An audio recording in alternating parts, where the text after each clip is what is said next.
Back to back 2 season trophyless থাকার পর 3 জন coach sec করার পর ফ্লোরেন্তিনো পেরেজ ডিফেন্ডার সাইন করাইছে, মিডফিল্ডার সাইন করছে।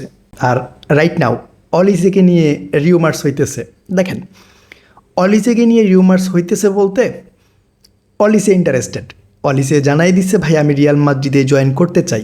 আর অন্যদিকে বায়ার্ন মিউনিখ বলে দিছে 200 মিলিয়ন ইউরো না হলে আমরা অলিসিকে ছাড়তেছি না। এখন দেখা যাক ফ্লোরেন্তিনো পেরেজ কি সিদ্ধান্ত নেয়, অলিসের জন্য যায় নাকি এই সিজনও কোনো ভালো রাইট উইঙ্গার ছাড়াই কাটায়। তবে আমরা যারা মাদ্রিদ ফ্যান আছি তারা খুশি হওয়ারই কথা, কারণ ফ্লোরেন্তিনো পেরেজ আমাদেরকে হোজে মরিনহো দিছে। আমাদের এটা চাওয়া ছিল বলতে রিয়াল মাদ্রিদ যখন সাফার করতেছিল, সার্ভাইভ করতেছিল, তখন আমরা চাইছিলাম এমন একজন কোচ, অ্যান্ড ফ্লোরেন্তিনো পেরেজ আমাদেরকে হোজে মরিনহো দিছে। সো আমরা হ্যাপি থাকি। আমরা লা লিগা হারাইছি, আমরা কোপা ডেল রে হারাইছি, আমরা স্প্যানিশ সুপার কাপ হারাইছি, আমরা চ্যাম্পিয়ন্স লিগ হারাইছি। হোজে মরিনহো কি আমাদেরকে এই সব কিছু ব্যাক করে দিতে পারবে? এই প্রশ্নটা করার আগে আমাদেরকে ভাবতে হবে, আমাদেরকে বুঝতে হবে অ্যাকচুয়ালি হোজে মরিনহোর পরিকল্পনা কী, বা হোজে মরিনহোর সিস্টেম কী, হোজে মরিনহোর স্টার্টিং 11-এ কারা সুযোগ পাবে। মোস্ট ইম্পর্ট্যান্ট কথা হইতেছে এই টিমটা কি কমপ্লিট একটা টিম হয়েছে, এই টিমটা কি বিল্ড আপ করছে, এটা কিন্তু ইম্পর্ট্যান্ট একটা প্রশ্ন। হোজে মরিনহো 4-2-3-1-এ যাবে, এর বাইরে উনি যাবে না। রিয়াল মাদ্রিদের সিস্টেমই এইটা। 4-2-3-1-এ আপনি গোলকিপার হিসেবে কাকে ভরসা করবেন আমি জানি না, বাট আমি কর্তোয়া ছাড়া অন্য কোনো গোলকিপারকে এই মুহূর্তে ভরসা করতেছি না। পরে কি হবে ওইটা পরে দেখা যাবে, বাট রাইট নাও আমাদের কর্তোয়ার প্রয়োজন আছে। So starter কর্তোয়া। এই মুহূর্তে বলতে এই সিজন মাদ্রিদের মোস্ট ইম্পর্ট্যান্ট হবে মাদ্রিদের ডিফেন্সিভ লাইন। ফ্লোরেন্তিনো পেরেজ যেমনে পারছে এমনি ডিফেন্ডার সাইন করাইছে ভাই। রাইট ব্যাকে মেন 2 জন রাইট ব্যাক আছে আমাদের, ট্রেন্ট অ্যান্ড ডামফ্রিজ। এখন প্রশ্ন আসে এই 2 জনের মধ্যে, এই যে ট্রেন্ট এবং ডামফ্রিজ, এই 2 জনের মধ্যে স্টার্টার কে হবে? এরা 2 জনই টপ ক্লাস, এরা 2 জনই স্টার্টার। বাট হোজে মরিনহো কাকে স্টার্ট করবে, ট্রেন্ট নাকি ডামফ্রিজকে? আমাকে যদি আপনারা এই প্রশ্নটা করেন, রিয়াল মাদ্রিদের রাইট ব্যাকের দায়িত্বে আপনি কাকে দেখতে চান, ডামফ্রিজ নাকি ট্রেন্টকে? আমি বলবো ভাই ট্রেন্ট। বাট এখানে আমাদের খেয়াল করতে হবে, এইখানে আমাদেরকে দেখতে হবে হোজে মরিনহোর প্রজেক্ট। হোজে মরিনহোর প্রজেক্টে কোন প্লেয়ার সেট হবে, ট্রেন্ট সেট হবে নাকি ডামফ্রিজ সেট হবে, ওইটা আমাদেরকে দেখতে হবে। নর্মালি হোজে মরিনহো কেমন ডিফেন্ডার চায় বা ফুলব্যাক চায়? হোজে মরিনহোর ফুলব্যাকরা আপ অ্যান্ড ডাউন করতে হবে। মোট কথায় অফেন্সিভলি সলিড থাকতে হবে, ডিফেন্সিভলি সলিড থাকতে হবে, রান নিতে হবে, যেটা ট্রেন্ট না। সো এই দিকটা বিবেচনা করলে কিন্তু ডামফ্রিজ স্টার্টার হইতেছে। বাট আমি চাইবো ট্রেন্টকে। কেন ট্রেন্টকে চাইবো? ট্রেন্ট আপনাকে যা দিবে তা কিন্তু ডামফ্রিজ দিতে পারবে না। ট্রেন্ট যেই লং বলগুলা দিবে, ট্রেন্ট যেই পাসগুলা দিবে, ট্রেন্ট যেই থ্রো বলগুলা দিবে, ওইগুলা কিন্তু ডামফ্রিজ দিতে পারবে না। তবে আমার যেটা মনে হইতেছে হোজে মরিনহো হুট করেই কিন্তু স্টার্টার সিলেক্ট করবে না। উনি অপোনেন্ট দেখবে, দেন উনি স্টার্টার সিলেক্ট করবে। অপোনেন্টের বিপক্ষে কোন প্লেয়ার সেট হবে, কোন রাইট ব্যাক সেট হবে, ওইটা দেখেই কিন্তু হোজে মরিনহো স্টার্টার সিলেক্ট করবে। যদিও এইখানে আমি ট্রেন্টকে চাইব। যদি অপোনেন্ট ফিজিক্যালি ডমিনেট করতে চায় তাহলে ডামফ্রিজ বাই মোস্ট ইম্পর্ট্যান্ট। এরপর লেফট ব্যাকে দেখেন আমাদের কাছে 2টা মোস্ট ইম্পর্ট্যান্ট প্লেয়ার আছে, Alvaro Carreras and Cucurella. Ferland Mendy আছে বাট সুযোগ তো পাবেই না। তবে এইখানে চোখ বন্ধ করে কিন্তু সবাই এই কুকুরেইয়াকে স্টার্টার বানিয়ে দিবে, আমিও, হোজে মরিনহো। বিকজ কুকুরেইয়া যেমন পারফরমেন্স দিতেছে ভাই, বিশ্বকাপের আই থিঙ্ক এই মুহূর্তে বিশ্বের বেস্ট লেফট ব্যাক কুকুরেইয়া। এই কুকুরেইয়া আপনার ইনভার্ট করে, কুকুরেইয়া ডিফেন্স লক করতে পারে। এরপর সাবস্টিটিউটে যদি কারেরাস আসে, এইখানেও কিন্তু পারফরমেন্স ডাউন খাবে না। আপনি কুকুরেইয়া এবং কারেরাসের প্লেয়িং স্টাইলে আপনি সিমিলারিটি খুঁজে পাবেন, যদিও কুকুরেইয়া একটু ভালো খেলে, বাট দুজনই সিমিলার। এরপর সেন্টার ব্যাক, দেখেন সেন্টার ব্যাকে আমাদের কাছে রুডিগার আছে, এটার মিলিটাও ইনজুর্ড, ব্যাক করবে, ওকে ফাইন। দেন ডিন হুইজেন আছে, এরপর রাউল আসেন্সিও আছে, দেন নতুন করে কোনা থেকে সাইন করছে, যদিও স্টার্টার কোনাতে এবং ডিন হুইজেন হইতে পারে, আমি যতটুকু ধারণা করতেছি এই দুজন স্টার্টার হবে।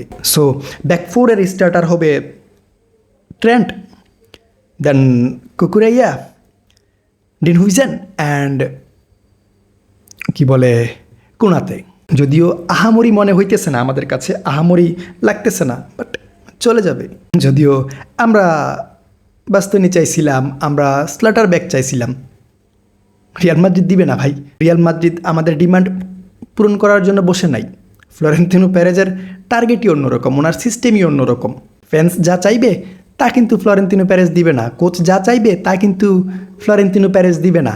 এখন যে প্লেয়ারদেরকে দিছে, যেই ব্যাকলাইন দিছে, ওই ব্যাকলাইন দিয়েই কিন্তু ওজে মরিনহোকে কন্টিনিউ করতে হবে, অ্যাডজাস্ট করে নিতে হবে, মানায় নিতে হবে। আমাদেরকে এমনভাবে সেট করতে হবে যেন ভালভার্দেকে রাইট ব্যাকে নিয়ে আসা না লাগে, যেন কামাভিঙ্গাকে লেফট ব্যাকে নিয়ে আসা না লাগে, চুয়ামেনিকে সেন্টার ব্যাকে নিয়ে আসা না লাগে। এমন করে আমাদের প্লেয়ারদের যে পজিশন ছিল ওইগুলো নষ্ট করে ফেলছে। কার্লো অ্যানচেলত্তি যখন ছিল তখন উনি প্লেয়ারদেরকে পজিশন চেঞ্জ করায় এদের গেমিং স্টাইলটাই নষ্ট করে দিছে। যদিও কিছু করার ছিল না, কার্লো অ্যানচেলত্তির এত অপশন ছিল না, রিয়াল মাদ্রিদ কার্লো অ্যানচেলত্তিকে প্লেয়ার দেয় নাই। সো উনি কী করবে, উনি মিডফিল্ডার আইনা ডিফেন্সে খেলাইছে, উইঙ্গার আইনা ডিফেন্সে খেলাইছে। এখন হোজে মরিনহো যদি এমন কিছু করতে হয়, এটা রিয়াল মাদ্রিদের জন্য খারাপ হবে ভাই। সো এখন থেকে অ্যাডজাস্ট করতে হবে। এরপর মিডফিল্ডের কথায় যদি আসি, দেখেন মিডফিল্ডে চুয়ামেনি আর ভালভার্দে এই দুজন থেকে যে কোনো একজন স্যাক্রিফাইস হবে। এখন স্যাক্রিফাইস কে হবে ওইটা আমরা সবাই জানি, স্যাক্রিফাইস হবে ফেদেরিকো ভালভার্দে।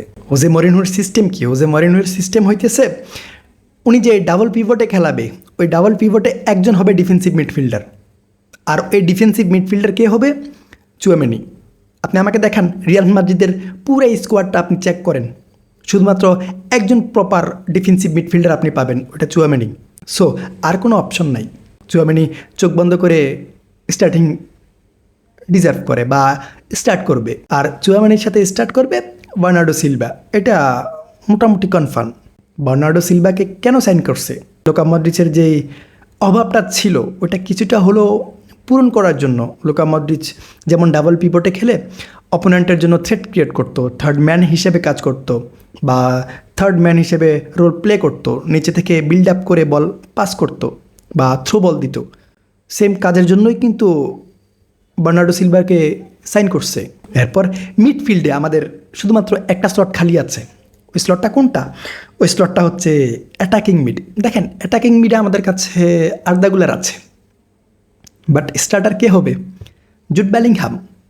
ভাই জুড বেলিংহাম ওয়ার্ল্ড কাপে যা করতেছে, যা দিছে ওয়ার্ল্ড ক্লাস। জুড বেলিংহাম আপনি বলতে পারেন কমপ্লিট একজন midfielder. So Jose Mourinho I think already Jude বেলিংহামকে নিয়ে মেন পরিকল্পনা করে রাখছে। জুড বেলিংহাম ব্যাক করবে, ভাই পজিশন তোমার, তুমি যা ইচ্ছা করো। জুড বেলিংহামের পারফরমেন্স দেখার পর, ইম্প্যাক্ট দেখার পর হোজে মরিনহো কল্পনাও করবে না যে আমি জুড বেলিংহামকে বেঞ্চে রাইখা আর্দাগুলারকে স্টার্ট করব, কখনোই না। সো আমাদের মিডফিল্ড কেমন হবে? ডাবল পিভটে চুয়ামেনি এবং বার্নার্ডো সিলভা, অ্যাটাকিং মিডে জুড বেলিংহাম। এখন আমাদের বাকি 3টা slot, left wing, right wing and number 9। তবে এর আগে আমি বলে রাখি, এই যে রিয়াল মাদ্রিদের এই মিডফিল্ড, এটাকে আমার কমপ্লিট মনে হইতেছে না। স্পেন বনাম ফ্রান্সের ম্যাচ দেখার পর আপনারা কি বুঝছেন আমি জানি না, বাট আমি একটা ব্যাপার খুব ভালোভাবেই বুঝতে পারছি যে মিডফিল্ড যদি আপনার কন্ট্রোলে না থাকে, মিডফিল্ড যদি আপনার না থাকে, আপনি ডমিনেট করতে না পারেন, তাহলে ম্যাচ আপনার না। রিয়াল মাদ্রিদে এখন পর্যন্ত মিড কন্ট্রোলার নাই, রিয়াল মাদ্রিদে এখন পর্যন্ত ম্যাচ কন্ট্রোল করার মতো প্লেয়ার নাই, মিড হোল্ড করার মতো প্লেয়ার নাই, ম্যাচের টেম্পো কন্ট্রোল করার মতো প্লেয়ার নাই। আমি জানি না ফ্লোরেন্তিনো পেরেজ কোন প্রজেক্টে আছে। উনি সব দিতেছে, অ্যাটাকার দিতেছে, উনি ডিফেন্ডার দিতেছে, বাট একজন গেম কন্ট্রোলার দিতেছে না। সো মিডফিল্ড আমাদের মোটামুটি ভোগাবে, মোটামুটি বলতে অনেকটাই ভোগাবে। আমাদের মিডে কোনো ক্রিয়েটিভিটি নাই। আপনারা আমাকে দেখান যে মিডে একটা ক্রিয়েটিভিটি আছে, আর্দাগুলার আছে, বাট ফিজিক্যালি স্ট্রং না। এর উপর অ্যাটাকিং লাইনে আমাদের প্রবলেম হইতেছে। ভিনিসিয়াস এমবাপ্পে একটা সাইডে গিয়ে খেলতেছে। নর্মালি কী হওয়ার কথা ছিল, এমবাপ্পে যখন লেফটে শিফট হয় আমরা ভালোভাবেই দেখি যে এমবাপ্পে ম্যাক্সিমাম টাইম লেফটে খেলে। এখন লেফটে যখন খেলে এমবাপ্পে লেফটে চলে গেলে ভিনিসিয়াস কিন্তু লেফট থেকে সরে না। ভিনিসিয়াস জুনিয়রের তখন কি করা উচিত? ভাই আমি সেন্ট্রালে ইন করি, এমবাপ্পের যেই পজিশনটা খালি আছে ওইটা ফিল আপ করি। ভিনিসিয়াস জুনিয়র ওইটা করে না, ওই দুইজন একসাথে খেলার ট্রাই করে। এখন ওই দুইজন যদি একসাথে খেলতে যায় আমাদের গেম বের হয় না। এমবাপ্পে যে লেফট থেকে বল ক্রস করবে বা পাস দিবে, কোন প্লেয়ারকে পাস দিবে? বিকজ বক্স খালি, বক্সে প্লেয়ার নাই। ভিনিসিয়াস জুনিয়র এমবাপ্পের পেছনে দৌড়াইতেছে বা আগে দৌড়াইতেছে। এখন এটা যদি ওজে মরিনহো সমাধান করতে না পারে তাহলে এই সিজনও আমাদের অ্যাটাকিং লাইনে প্রবলেম হবে ভাই। তবে আপনারা যত কথাই বলেন হোজে মরিনহোর মেইন পরিকল্পনা হবে কিলিয়ান এমবাপ্পে, ভিনিসিয়াস জুনিয়র এখানে পরিকল্পনা হবে না। সো ভিনিসিয়াস জুনিয়রকে বাকি প্লেয়ারদের মতো খেলতে হবে ভাই। আমাদের মেইন প্লেয়ার কিলিয়ান এমবাপ্পে, আমরা যা করব কিলিয়ান এমবাপ্পের জন্য করতে হবে। আমরা যা স্যাক্রিফাইস করব কিলিয়ান এমবাপ্পের জন্য করতে হবে। ভিনিসিয়াস জুনিয়র এখানে মেইন ম্যান না। সো ভিনিসিয়াস জুনিয়রকে আরও সিরিয়াস হইতে হবে। যদি ওজে মরিনহো ঠিক করে ফেলবে, টাইম নিবে না। এরপর মেইন যেই প্রবলেমটা চলতেছে আমাদের রাইট উইং নিয়ে, রদ্রিগো ইনজুর্ড, মাস্তানতানো ভরসা পাই না। এরপর ব্রাহিম ডিয়াজ আছে, চলে চলে, বাট স্টার্টিং তেমন পায় না। কেন পায় না ওইটা আমি জানি না ভাই। ব্রাহিম ডিয়াজ আমি পছন্দ করি, ব্রাহিম ডিয়াজকে, ভালো প্লেয়ার, বাট রিয়াল মাদ্রিদের স্টার্টার হইতে হবে অলিজের মতো। এখন অলিসেকে নিয়ে যেই রিউমার্স হইতেছে, ওকে ফাইন, অলিসে আসলে ভালো, এমবাপ্পের জন্য ভালো, টিমের জন্য ভালো। আর যদি না আসে তাহলে আমাদের রাইট উইঙ্গার কে হবে? এটাই মেন কোয়েশ্চন। আমাদের কাছে আর্দাগুলার আছে, আমাদের কাছে ফেদেরিকো ভালভার্দে আছে, আমাদের কাছে মাস্তানতানো আছে, আমাদের কাছে অ্যান্ড্রিক আছে, বাট স্টার্টার কে হবে? এখন অলিসে না আসলে রিয়াল মাদ্রিদের স্টার্টার খুঁজতে হলে আপনাকে যাইতে হবে লাস্ট সিজনে। লাস্ট সিজন রিয়াল মাদ্রিদের টপ অ্যাসিস্ট কার? আর্দাগুলার। লাস্ট সিজন রিয়াল মাদ্রিদের সবথেকে বেশি চান্সেস ক্রিয়েট কে করছে? আর্দাগুলার। আর্দাগুলার ক্রিয়েটিভ ভাই, আপনি আর্দাগুলারকে বেঞ্চ করে রাখতে পারবেন না, আর্দাগুলারকে বেঞ্চ করায় আপনি স্টার্ট করতে পারবেন না, বিকজ এই টিমটাতে কোনো ক্রিয়েটিভিটি নেই। আপনি মিডফিল্ডে দেখেন কোনো ক্রিয়েটিভিটি নাই। আপনার ক্রিয়েটিভিটির প্রয়োজন আছে, ওই ক্রিয়েটিভ প্লেয়ারটাই হবে আর্দাগুলার। আমি আর্দাগুলারকে রাইট উইঙ্গার হিসেবে স্টার্ট করাবো, না হয় আর কোনো পজিশন নাই। আর্দাকে আপনি মিডে খেলাইতে পারবেন না, আর্দা ফিজিক্যালি স্ট্রং না। মিডে আপনার ফিজিক্যালি স্ট্রং এমন প্লেয়ার লাগবে, যেমন জুড বেলিংহাম। সো আর্দাকে আপনি রাইট উইঙ্গে খেলান, আর ওই সিস্টেমে খেলান পাস টু এমবাপ্পে, যেটা লাস্ট সিজন আমরা দেখে আসছি। আর্দাগুলার ফিজিক্যালি উইক হইতে পারে, বাট ক্রিয়েটিভিটিতে আর্দাগুলার 100তে 100। তবে রাইট উইঙ্গে আপনি অপোনেন্ট দেখে চেঞ্জও করতে পারেন। আপনার কাছে ফেদেরিকো ভালভার্দে আছে, আপনি স্টার্ট করাইতে পারেন রাইট উইঙ্গার হিসেবে, খারাপ হবে না ভাই। লো ব্লকে খেলা টিমগুলোর বিপক্ষে আপনি আর্দাগুলারকে স্টার্ট করাইতে পারবেন না, আর্দাগুলার স্যান্ডউইচ হয়ে যাবে। তখন আপনার প্রয়োজন পড়বে কাকে? তখন আপনার প্রয়োজন পড়বে অ্যান্ড্রিককে, তখন আপনার প্রয়োজন পড়বে ফেডেরিকো ভালভার্দেকে। তবে যাই হোক, স্টার্টিং 11-এ যারাই আসুক সবার আগে ওজে মরিনহোকে ড্রেসিং রুমে বসতে হবে। ড্রেসিং রুমে যেই ইগো প্রবলেম চলতেছে ওইটা যেন ড্রেসিং রুমেই থাকে, গ্রাউন্ড পর্যন্ত না আসে বা ম্যাচ পর্যন্ত না আসে, ওই দিকটাই কিন্তু দেখতে হবে।